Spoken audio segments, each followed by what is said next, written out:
Good afternoon. This is Caroline Hazard, and I'm with the Jump Into STEM team. Welcome to our second webinar for our current challenge, Connecting the Right Data at the Right Time. All lines are muted at this time. I'm getting a little bit of feedback, so if one of my presenters is on the line, please put yourself on mute. So yes, so all lines are muted. We are taking questions. Please type those into the question field. I'm going to do this first section kind of quick because it's already been recorded, and you can get a lot of this background information online on the site Jump Into STEM, which is jump.ideascale.com. So let's get started. What is JUMP? That's what we're going to go over first. What are the partnership opportunities with colleges and universities? Your eligibility requirements, a very quick tour of the website to orient you, and then we're going to go over the current challenge and get to our featured panelists, which is the best part, with Elizabeth Polchek with VEIC, and then also Suzanne Shelton with the Shelton Group. A little bit on them. Elizabeth Polchek is a PhD in human behavior consultant at VEIC, using data to drive insights on customers to build behavior changes and strategies. She is a researcher, a curriculum developer, and has led sustainability initiatives at universities and schools in New Hampshire, Wyoming, and Vermont. She's fascinated by habits, the irrationality of humans, and loves backcountry powder skiing. So it's great to have Elizabeth with us. She's going to have some great stories to tell. Suzanne Shelton is president and CEO of the Shelton Group, the nation's leading marketing communications agency focused exclusively on energy and the environment. The Shelton Group creates a market advantage for organizations that are creating a sustainable, energy responsible future. Her clients include Consumers Energy, the Environmental Defense Fund, Kohler, Certainty, and ExxonMobil Chemical. So we've got some good real world experiences and thinking about energy use data and how we might motivate change. So just some quick background on what is Jump Into STEM. These are online challenges for university college students to compete for awards. We've got these events available for people to participate in and learn more about the challenge. Our goals are to expand our reach to students and cultivate their advancement in the STEM field, focusing on women and minorities. And this online flexible platform is a way for colleges and universities, the professors, to encourage students to get more involved by getting involved with these challenges, and then also perhaps add these into their coursework.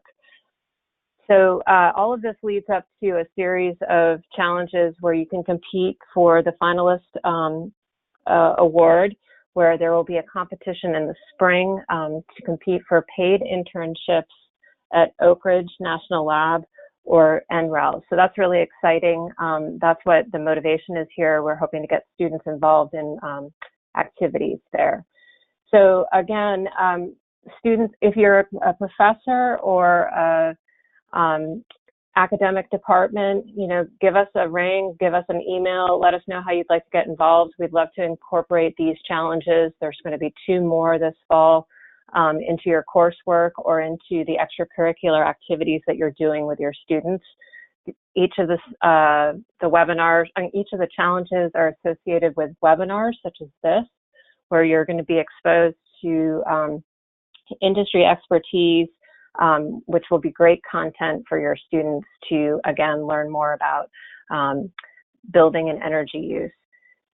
So just briefly, again, I'm going really fast here, but the eligibility requirements, these are on the website. Do check these out.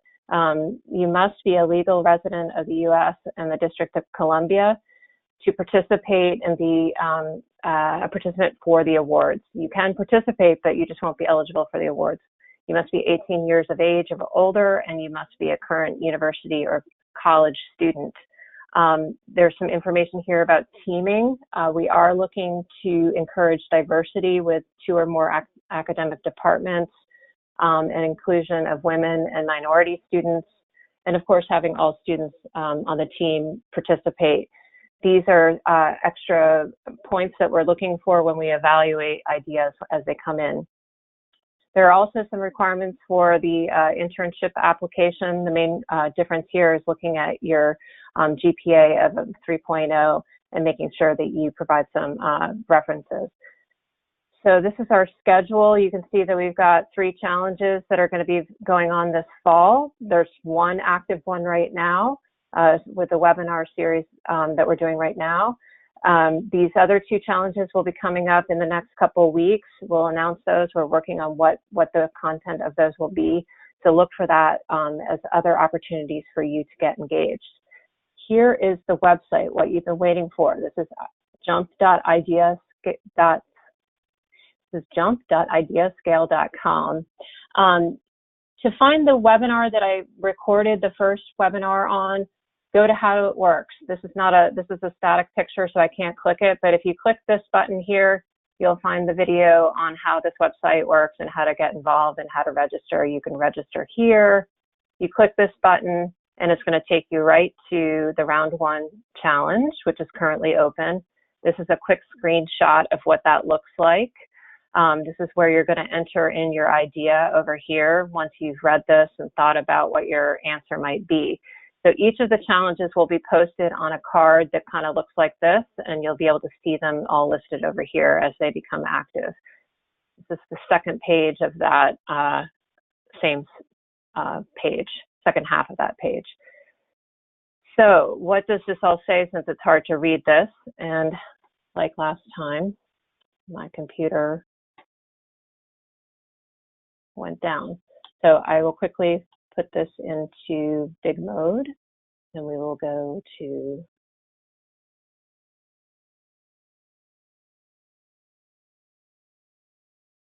I'm just going to leave it like this so you can see how many pages we are, just to get this fast. All right, so here's the challenge: connecting the right data at the right time to improve residential performance. This is what we're asking students to think about. How can we tackle connecting behavioral motivations with the incredible access to energy use that we have today? The Department of Energy and Oak Ridge National Lab are seeking solutions that may address either individual or households, and potentially also leverage data for large samples of similar households. The market could benefit from more exploration of solutions that allow individuals to benchmark against similar homes with a greater examination of data collection processes, storage, and visualization approaches. This is what we want you all to think about, and give us ideas on how we can connect the data at the right time to motivate behavioral changes in energy use. So some specifics on what we're hoping students will think about. How can you effectively baseline a home or a specific end-use appliance in their energy use? Maybe there's some experimental models to test or monitor and influence energy use behaviors. I think some of the information you'll hear today will help you think about that. And maybe also think about simplified data visualization and data schema to capture and display to motivate action. So I encourage you to think about this, form your teams, get involved with your classmates, and submit your awesome ideas. We're going to turn our attention now to Elizabeth Polchak. Elizabeth, I'm doing this through the PDF, so you're just going to have to tell me to advance when you would like.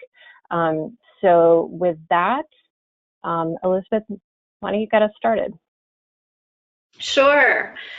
Hi, everyone. It's really good to be part of this. And I just want to say that the challenge that's been sort of put forth is a worthy one, and it's right in my wheelhouse. So hopefully I'll be able to offer some ideas and maybe generate some questions that can help get everyone thinking about how to address behavioral motivations. So overall, we're going to be thinking about the demographics and how those are connected, demographics of energy users, and how demographics are connected to how people use energy, and the value we can gain from quantitative and qualitative data. So I'll touch on both. And I should point out that data when we hear the word data, traditionally, we're thinking about quantitative data, energy use data, kilowatt hours. And you'll see in my presentation, I talk a fair bit about survey data and also interview data. So those are also really rich sources of information that as energy experts in the energy field, we don't always mine sufficiently. We don't think about enough. So I'm going to try to make an argument for incorporating some of that data into your research designs and into the projects you're developing. I am, so you can move forward, Caroline. Maybe I'll just say click. Okay, great. I'm a consultant with VEIC. My expertise is in behavioral science, and so I bring these insights we have on behavior to questions of energy use. But VEIC is an energy company with headquarters in Vermont. We also have offices in Ohio, DC, and New York State. And we have 32 years of experience working on energy systems. We specialize in energy efficiency, but also clean transportation, renewable energy. And we do this with lots of different customers, businesses, utilities, governments. Generally, VEIC is working to change the energy landscape and overall reduce greenhouse gas emissions. So it's a great place to be thinking about behavioral questions and how do we nudge people in the right direction. Click. My work is I'm very interested in bringing insights from research, and you'll see a pretty strong research focus here as I start talking, bringing insights from academia and what we can gain from really good research to industry. So where are the intersections and how can the work on either side of these aisles combine to create the strongest programs and address problems in the most innovative ways. Click. So today I'll be talking about how demographics can inform design to influence behavior. And you'll see that I'm going to expand on this word demographics, and I'll offer kind of a model and a way to think about this. But what I'll be presenting today was part of my PhD dissertation that we did at the University of Vermont on off-campus students living in off-campus housing. Click. So, millennials' energy use, attitudes, and behaviors. This was a mixed method study that integrated survey data, interview data, and also smart meter data, so the more traditional kWh energy use data, to try to understand how millennials are thinking about energy use and how we might influence their behavior. Click. You can click to the next one, Caroline. So I just mentioned that word demographics, and this is where I'm gonna kind of ask us to think about demographics more broadly. This is a framework that we're using at VEIC and was a big part of my research design that is titled Energy Cultures. So when we think about these questions of how people are using energy, we need to broaden our thought to expand beyond just kWh or beyond just energy use data. So really what this framework tells us or posits is that the way people use energy is informed by a few different things. Energy practices are sort of behaviors that are related to, how long we hold open the refrigerator or what kind of, how often we do the laundry. So those are the behaviors, and that might be traditionally how we think about energy use. But when we think about trying to affect this, we also need to consider how people are thinking about energy. So what is their knowledge? How did they grow up? What kind of norms were in their household as a child? How much education do they have? Do they know what kWh even means, what a kilowatt hour is? And then on the top there, we have material culture. So this also informs, at the end of the day, how much energy is being used in a home. So that's what do we have in the home? How energy efficient are our appliances? How energy efficient is our car? So energy cultures is this broad concept that helps us think about demographics in kind of a bigger way, a systems thinking way. Click. And the shorthand for this is think, have, do. So it's not just about kilowatt hours, it's about how people think about it, what they have in their home, and then actually the behaviors they're taking. Click. And next slide. So back to the sort of focus of this research is millennials. They're at the core. This is a really important group. Everyone's interested in them, and including the energy industry. So when I speak of millennials, I'm talking about folks born between 1982 and 1989. There have been a couple of big industry reports on the importance of this demographic, but there's not been a lot of academic research yet on this demographic and how they're using energy. So that's what our research brought to the conversation. It's the biggest generation in American history. It's overtaking the baby boomers. They tend to be a fairly liberal group. Of course, very facile with technology and comfortable with technology. The other piece that's really interesting about millennials is that they are the first generation to grow up with climate change and with climate change as part of the conversation, seeing climate change effects everywhere, seeing Hurricane Katrina and hearing the discourse around Hurricane Katrina. So that really informs how this group thinks about energy. Forbes did a survey in 2016 that found that half of the millennials that they surveyed were thinking about putting up solar panels in the next 5 years. They're a pretty engaged group. They're pretty pro renewable energy. They also tend to be pretty demanding customers. They're used to products being designed with the user in mind.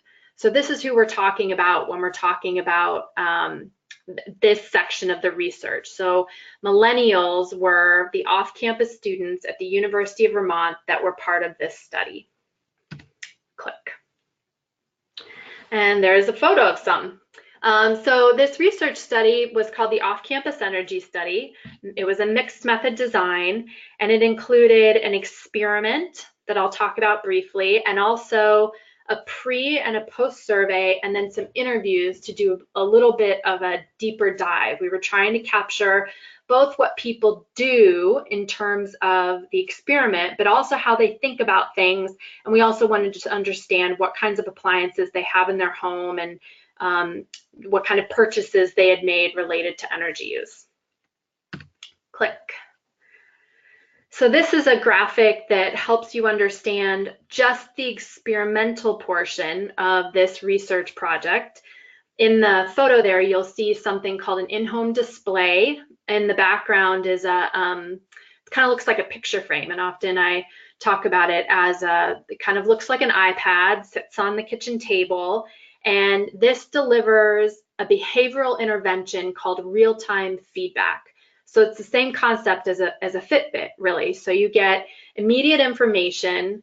This is enabled by smart meter data, which is in many places in Vermont now and is being installed around the country. And a lot of it has started in urban centers, but we have smart meter data in a lot of locations now. And it gave the participants, the students who were living in off-campus homes, gave them real-time information on how much energy they were using. So the display that you see right there is financial data. So how much does it cost you to be using energy over these last 15 minutes? And then there's another slide that can show you kilowatt hour data. So when you look over at the graphic to the right and the squares, that's the design of the experiment. So the in-home display is the picture frame.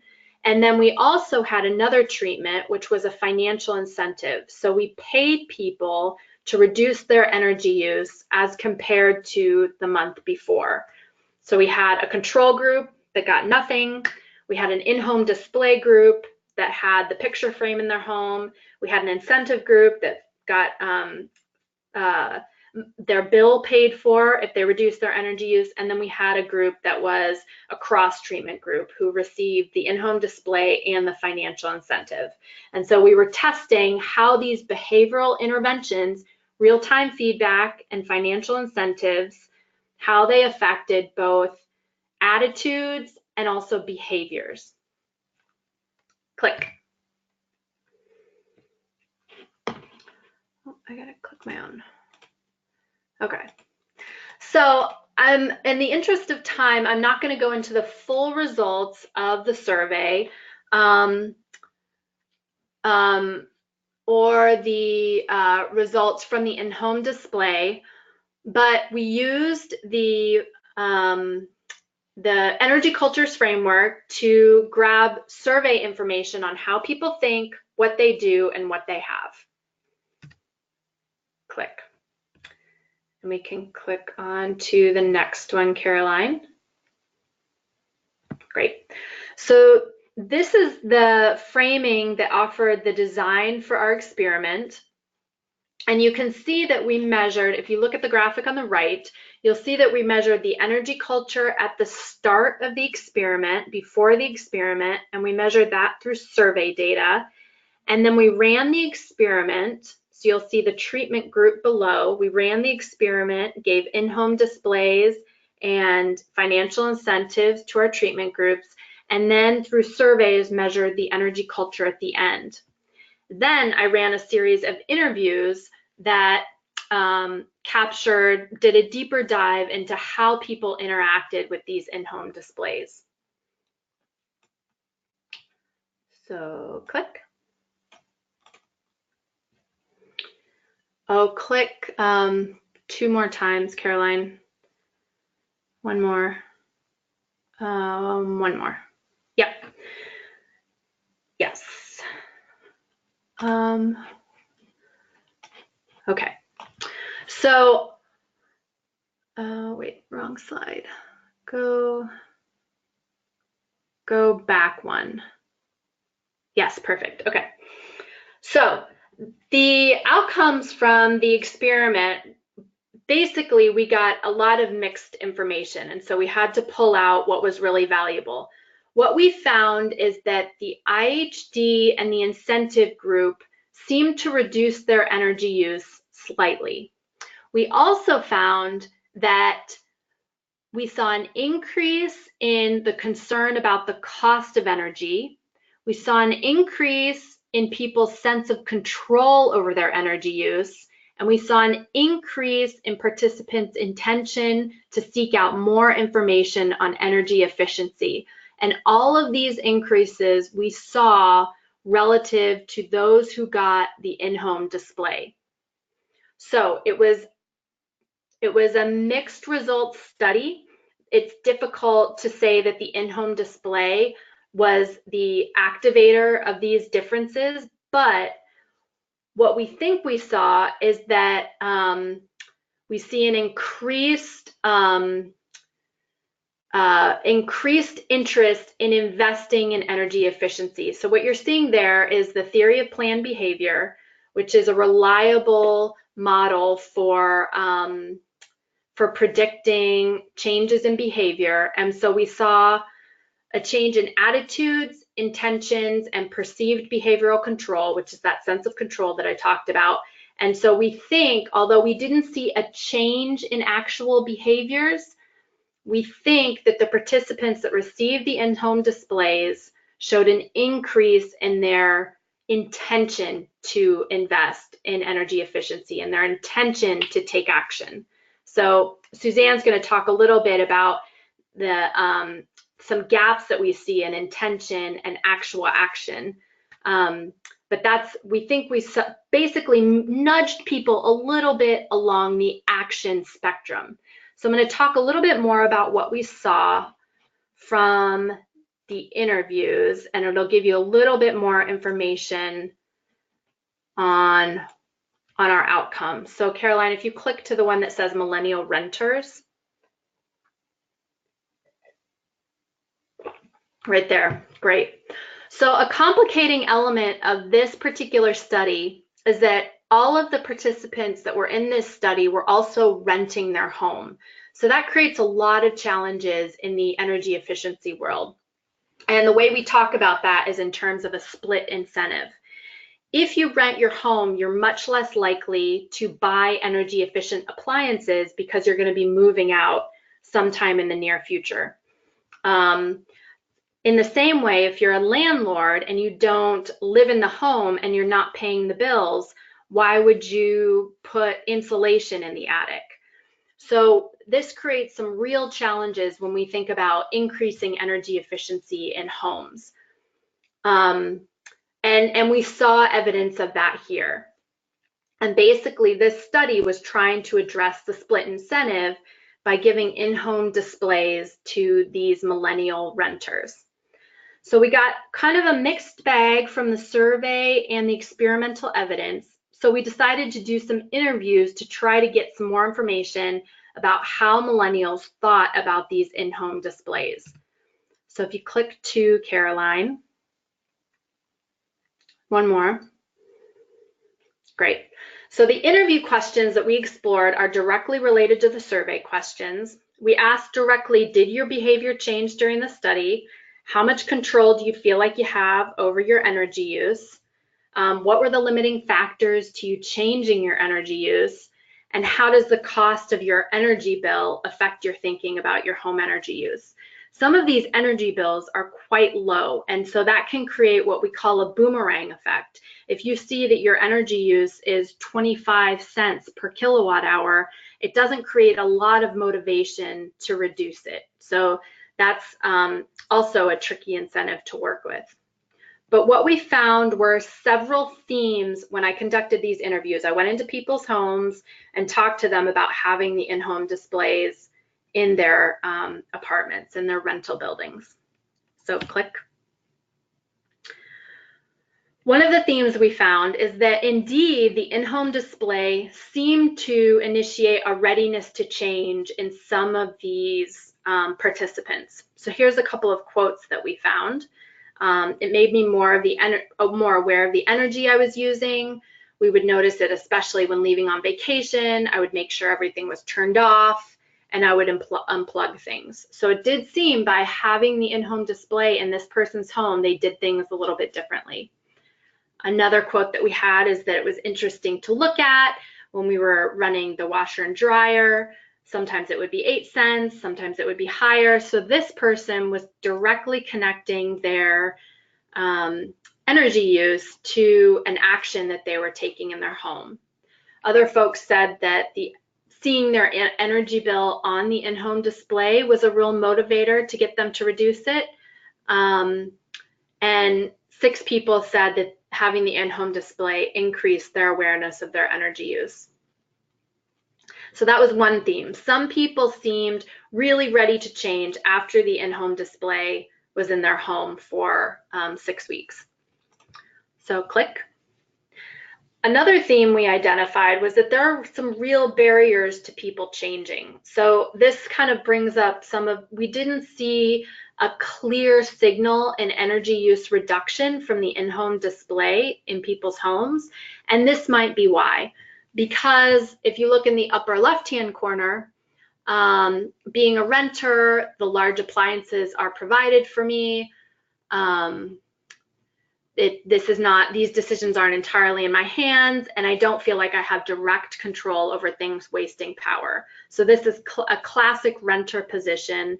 And this renter is saying, I can't influence that much because I'm a renter. I can't go out and buy a more efficient refrigerator. And then down in the right-hand corner, we see a great example of a boomerang effect. So this woman said it actually encouraged us not to conserve because the price of energy use was really low. It's about $21 per month. She has 2 other roommates. So that was $7 per month. And she said, even if we were to change our habits, we don't think that would be reflected in more than a couple dollars worth of difference. So in that way, they were not inspired to change because the cost of energy use was so low. So there were several barriers to change. Another really interesting barrier to change that we found is that millennial renters are often living with other roommates, and not everybody is necessarily as focused on energy use reduction. So you can get kind of the challenge of living with roommates can change how energy use is being used in the home. We heard people say that renting limits their options. Really, that convenience is most important. I'm not going to change my behavior because really I just need to have, things need to be convenient for me. So these were some barriers we saw to getting people to change their behavior, even with an in-home display in their home. So click.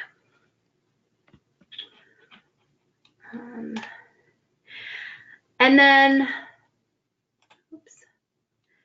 then we also saw some people really complaining about the design of the in-home display, and this may connect directly back to the problems that you may address as part of the Jump into STEM challenge.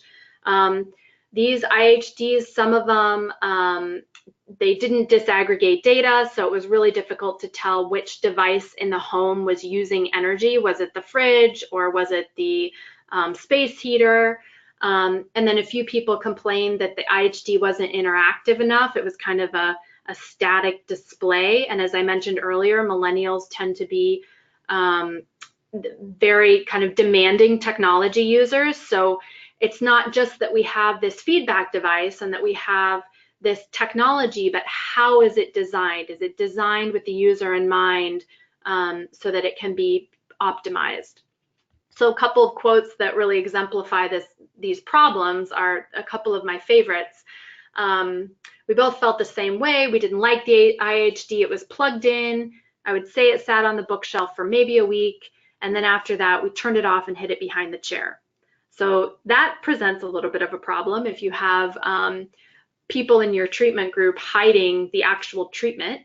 And then lower right corner, this person said, oh, really excited to get it. I moved stuff around, but it didn't seem like it made a huge difference. So then I just completely forgot about it. So this really highlights the importance of technology being innovated on and being perfected to the point that it's delivering the treatment as well as it possibly can.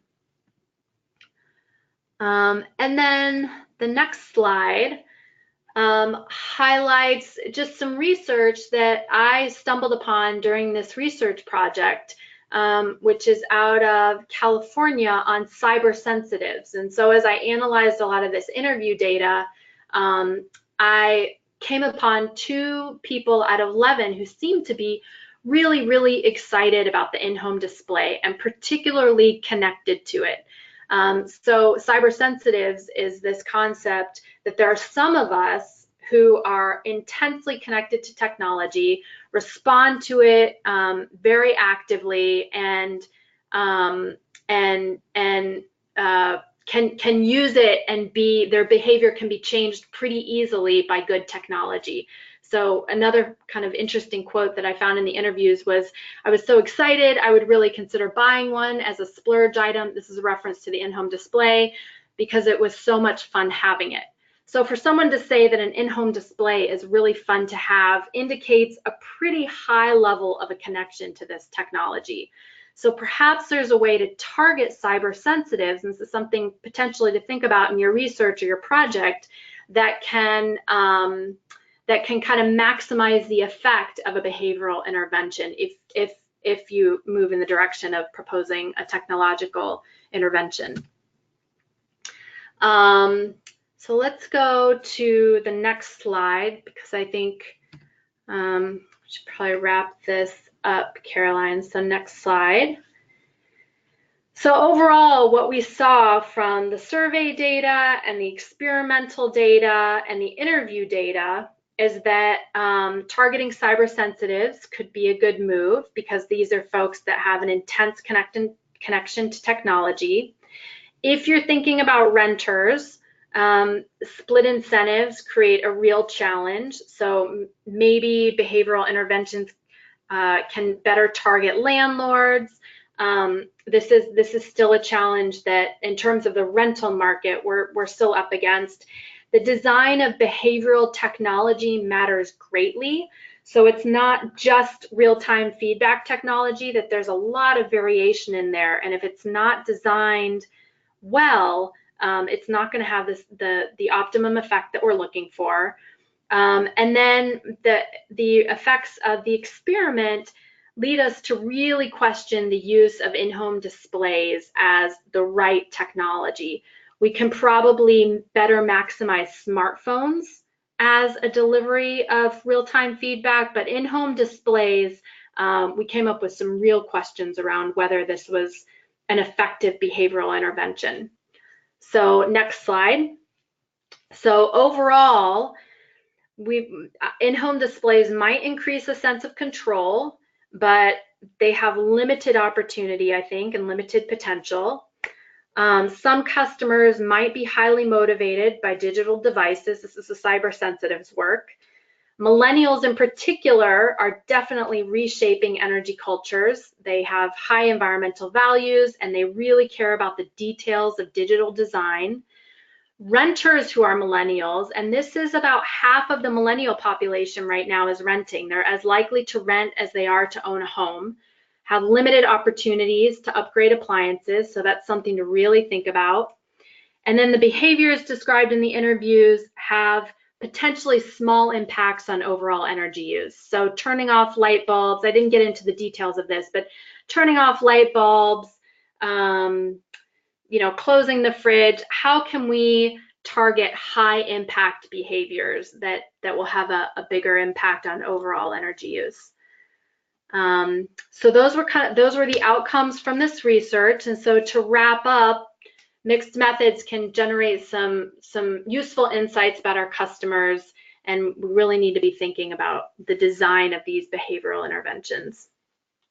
So you can click to the last two there, Caroline. Great.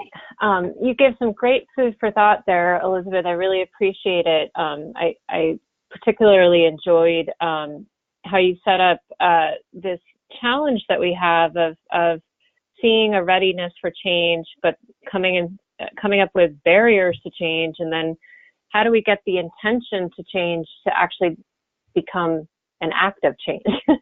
So. Yeah. These are some things that hopefully all the smart students out there across the country can help us think about and give some ideas about how to design studies, or perhaps some of the displays that might go on your smartphones. Really great stuff to think about. So Suzanne, if you're ready, let's turn to you and talk about how we can get the action to happen. What can we do with smart technology to bridge this gap? Yeah, so thanks. I'm glad to be here. Are you ready for me? Yeah, I was just going to remind folks, if you have questions, go ahead and type those in because we will have a question and answer session at the end. So, but go ahead. Yeah, okay. So this is actually a perfect segue out of what Elizabeth just talked about. We see in life often that intention does not always equal action. What do they say? The road to hell is paved with good intentions, right? So we can care about something, we can be educated about something, we can think something is important and have an intention on it, and it does not mean we're going to move to action. And so we actually have an outstanding question at Shelton Group about, is smart technology the tool that serves as a bridge between importance and action, and intention and action? And I really appreciated, Elizabeth, hearing your case study specifically about in-home displays, and that you guys concluded, maybe this isn't the right technology. I think we need more studies like that, looking at all the options. Something we're really excited about right now, and we're actually digging into with one of our clients, is the role of voice. So, Alexa and other things. What's the role of voice technology in trying to move people to action on energy efficiency? So we're doing a little bit of that work now, and I think more and more work is needed to try some things out and see what works and what doesn't work. So quick background on Shelton Group, and Caroline covered some of this earlier. If we can go to the next slide. We are the nation's leading marketing communications firm, exclusively focused in the energy and environmental arena. Next slide. We are mission driven, and we exist because we imagine a future America where every home and building is responsible from an energy, water, and waste standpoint, and sustainability is the way we do things around here. Regardless of what side of the aisle you sit on, we think this is good for America. This is good for all Americans.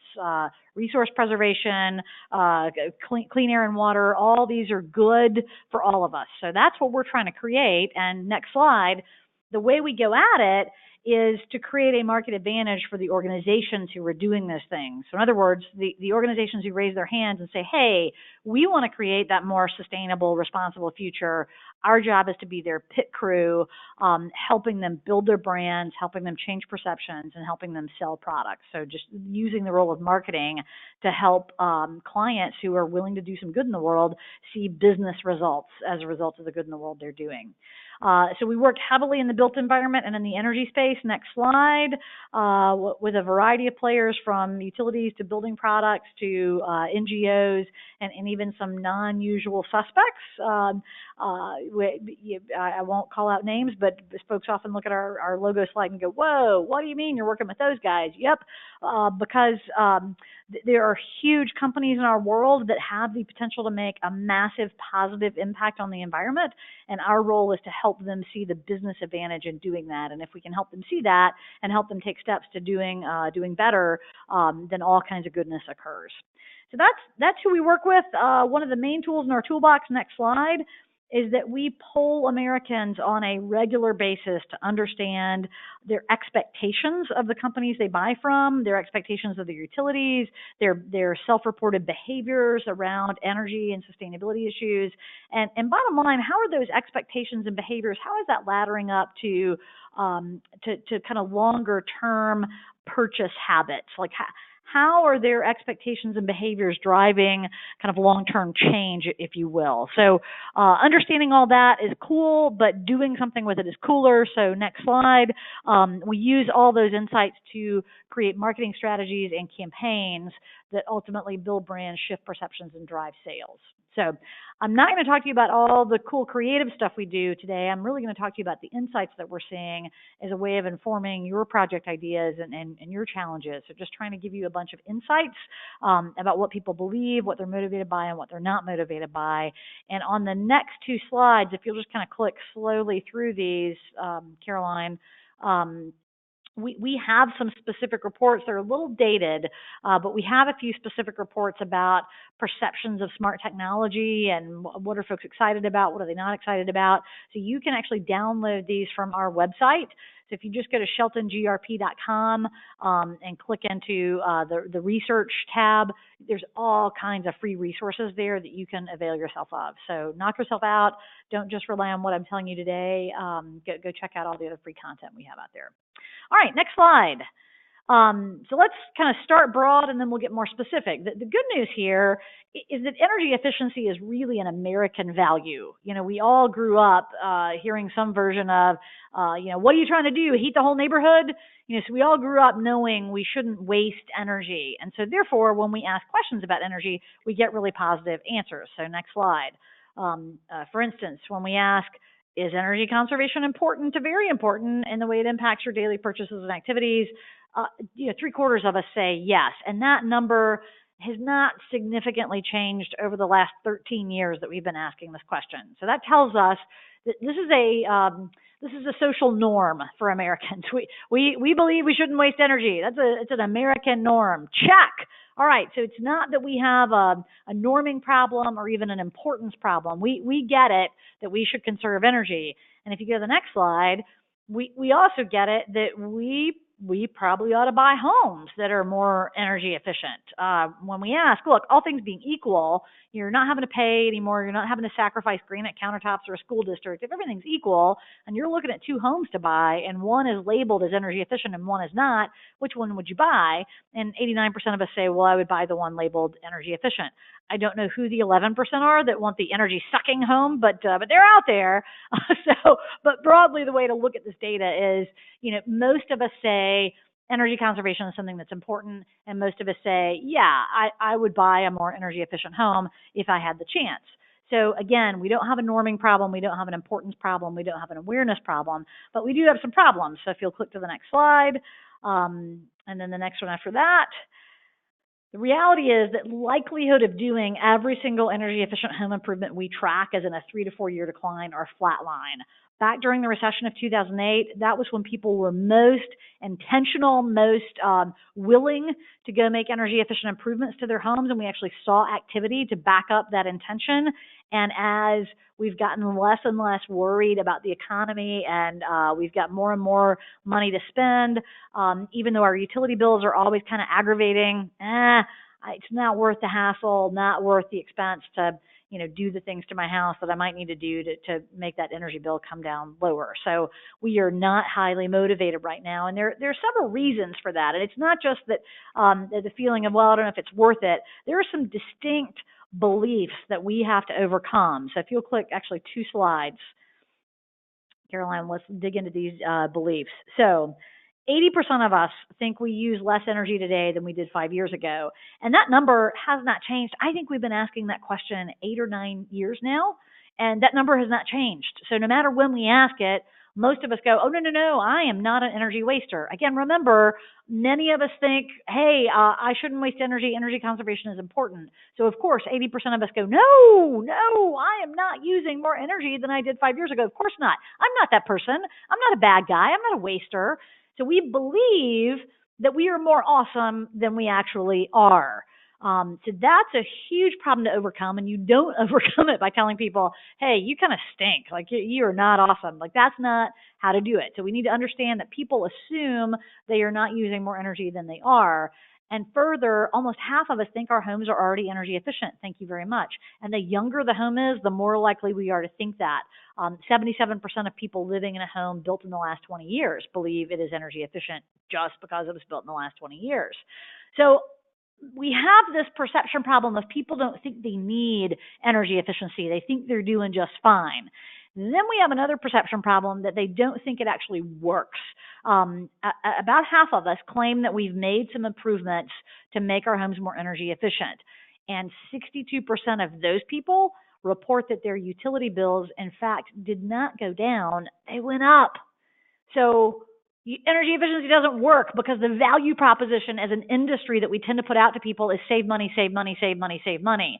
I mean, it's what we scream from the rooftops in all of our advertising in this space. Something like $9 billion a year gets spent on energy efficiency programs from utilities, all in. And the primary message that's being shouted from all that $9 billion worth of spending is save money. And half of us have an experience that is counter to that. Half of us have an experience that no, I did some things. I did what the utility told me. I did what Energy Star told me. I did what the manufacturers told me. And I, in fact, did not save any money. Hence why we have grumpy face on the far right here. They pack up their toys and go home. So next slide. Clearly, we have a perception problem and a value proposition problem. Americans think energy efficiency is not needed. I don't need it. Or they think it doesn't work. So these are our fundamental problems. There are lots of other tertiary problems as well about getting people motivated to make energy efficient improvements, but these are some of the main fundamental problems. I think I don't need it, and I think it doesn't work. So next slide. Could the smart home be our opportunity to bridge that gap? Don't know, but I wanted to bring this up to you guys as you're thinking about your challenges and you're thinking about your projects. So next slide. You all already know that the Internet of Things and smart technology is changing everything. Next slide. Today, we can replenish packaged goods at the push of a button. We can monitor how much we move or how long we sleep. We can even crowdsource our neighbors for a ride. So this rules the universe. Next slide. Where we're going, again, I mentioned voice, but we're going to a future that's here right now. Amazon's invented technology that allows us to go in and grab whatever groceries we want and walk out without having to go through the awful cash register process. There are contact lenses being invented that can be fitness trackers, so you don't have to wear a thing on your wrist anymore. It's literally sitting in your eye. And then self-driving cars give us the opportunity to shift from road rage to a leisure experience. So this is what's happening. This is where we're going. And as you know, on the next slide, the smart home market is growing really, really rapidly. Next slide.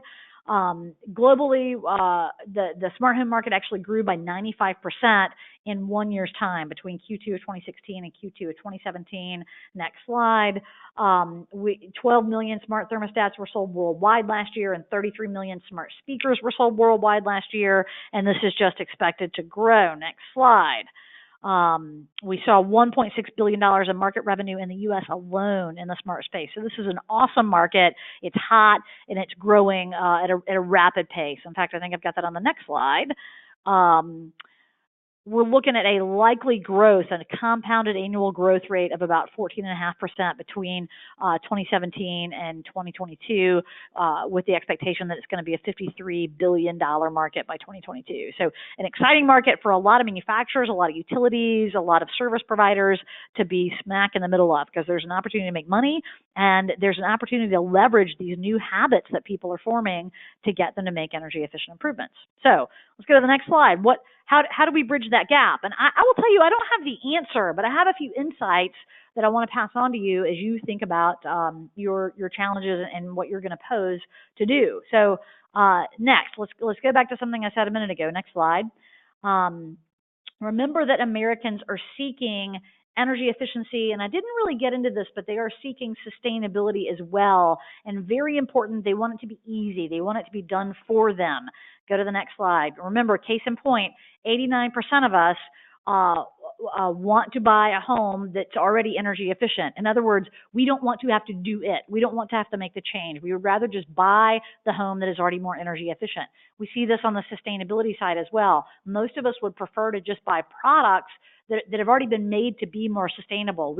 We don't want to have to rethink our buying behaviors. We don't want to have to rethink our personal behaviors. We want manufacturers and service providers to just handle it for us. So just make the home more energy efficient and I'll be happy to buy it. Some good news here, next slide, is that most of us believe an energy efficient home is actually a healthier home. Next slide. In fact, 64% of us believe that to be true. And health is a major driver when we look at the broader sustainability space that energy efficiency is a part of. The main driver for sustainability is health related, and the secondary driver is actually planet related. So in me and on me, like what am I ingesting, what's getting into my skin, what's getting into my body and in my family's body, drives most decisions around sustainable product purchases. Whereas around me, which is your house, is a lot harder. So that's a clue for you guys. One way to get people to take action on energy efficiency is to talk to them about their health. Talk to them about how an energy efficient home is a healthier home, because health is a powerful driver. Next slide. Some other drivers to look at, and I believe you guys will all get a copy of this deck. When we ask people, why would you make energy efficient improvements to your home? Of course, the number one answer is save money. But remember, that's a message that's a dog that don't hunt anymore, to put it in East Tennessee parlance where I'm sitting today. That dog don't hunt because most of us have an experience of energy efficiency that's the opposite of that. We did not save money. So I would write that off and go for comfort, health, control, and environmental protection. These are the deeper emotional drivers that really will get someone to take action, and health would be a primary one. Click to the next slide. For some groups, and what Elizabeth talked about earlier, environment may be a way in. Most of us don't actually connect our homes to what's going on with climate change, but in fact, our homes are a big source of greenhouse gas emissions and a big source of the planet problem. So if we could get people to really internalize that and then to understand what the actions are they need to take to be a better steward of the environment, that could potentially be motivating as well. So that's one bucket of insights that you can think about as you try to solve this problem. A second bucket of insights, next slide, is around convenience. So we know that people expect smart homes to make their lives easier, and we know convenience is a big driver. I mean, look at the massive amount of consumption we've all led ourselves to doing over the last 50 years. Largely, it's driven by convenience. Let me make my life just a little bit easier, a little bit faster, a little bit better. So if we believe smart homes make my life easier, how do we connect that notion into energy efficiency? So next slide, some stats to back this up. 77% of us say technology in our homes makes our lives less complicated. Next slide. And we want our connected devices to solve challenges like security, energy savings, and comfort. And we want it to be automatic. We don't want to have to really think about it. Next slide. over 70% of us, in fact, agree that smart homes and smart home technology adds value to our homes. It's cool and it makes our lives easier and saves energy. Next slide. And more of us expect we expect to be able to personalize our experiences and use technology to personalize my experience of the world, my experience of life. So we already get that smart technology makes our lives easier. The follow-on message then that we need to get communicated either directly or indirectly is yes, and smart technology can make energy efficiency easier too. Let's go to 2 slides, please. So that's all good news. There are some barriers you need to be aware of, and then I want to get us wrapped up. So number 1, next slide, there are concerns about privacy, as you might imagine. Next slide, we don't find that people are thinking so much about privacy as they make decisions. There are lots of studies out there that, people click on that I agree box anytime you download an app, and you're agreeing to all kinds of really awful stuff when it comes to privacy, but very few of us ever read it, right? So we don't necessarily think about security and privacy as we're making our daily buying decisions, but it is indeed a barrier that we need to overcome. So how do we address this?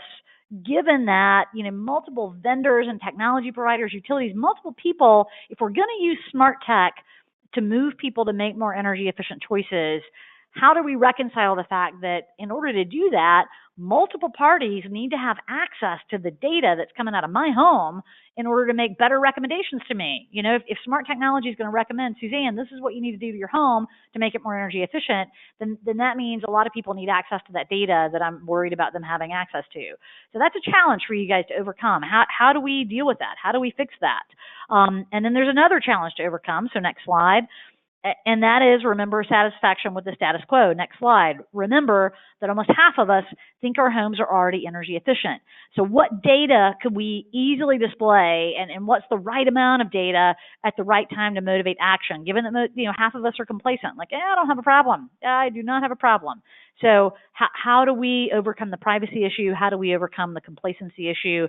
One thought for you, beyond leveraging health and beyond leveraging the planet, another thought is leveraging home security.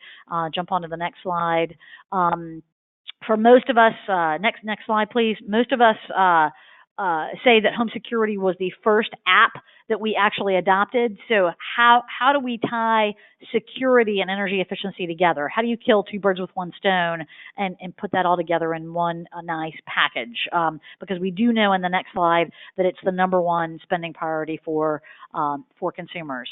And then lastly, what you've got to get over, next slide, is this overall lack of understanding. Another barrier that I didn't share earlier, next slide, is that 84% of us say, man, I have no idea how to make my home more energy efficient. So, okay, you might look at that as an opportunity. They don't know how.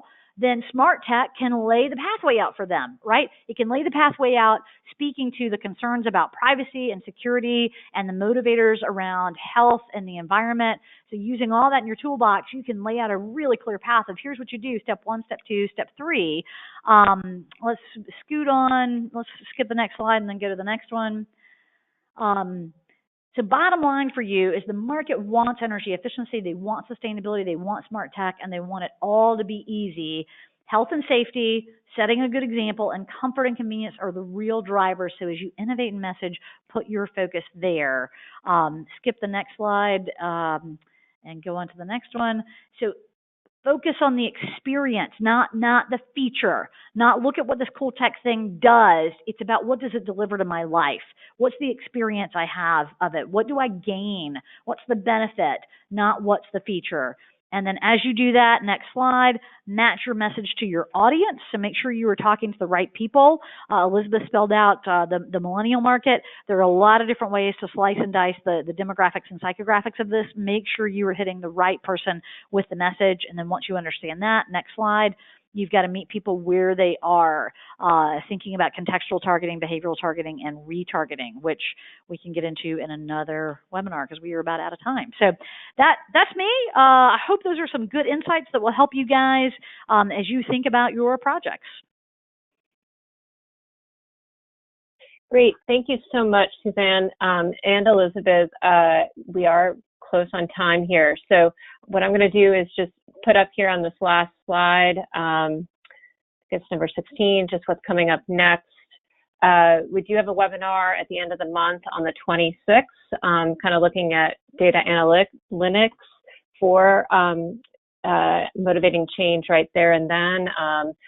Omar Asensio from Georgia Tech has done some interesting research, and he will walk into that. And then Tom Kobe from Emerson has a pretty neat tool that helps to motivate action both from the contractor perspective as well as the homeowner. But back to these questions that Elizabeth and Suzanne raised, I really think there's some great ideas that you've put forward with the barriers that we need to address, some of the learning we already have attained, and where we might want to expand that learning so that we can, really make that intention to act, so we can address climate change and make ourselves more secure, more comfortable, and all of that. So do join us for the next webinar. Do look for the next challenge topics, which will be around building envelope technologies and fault detection. This webinar will be recorded. If you have questions, feel free to click that question box online at jumpideascale.com, and we can answer those. So thank you so much, Suzanne. Thank you so much, Elizabeth. Have a great day. Thank you. Thanks, Caroline.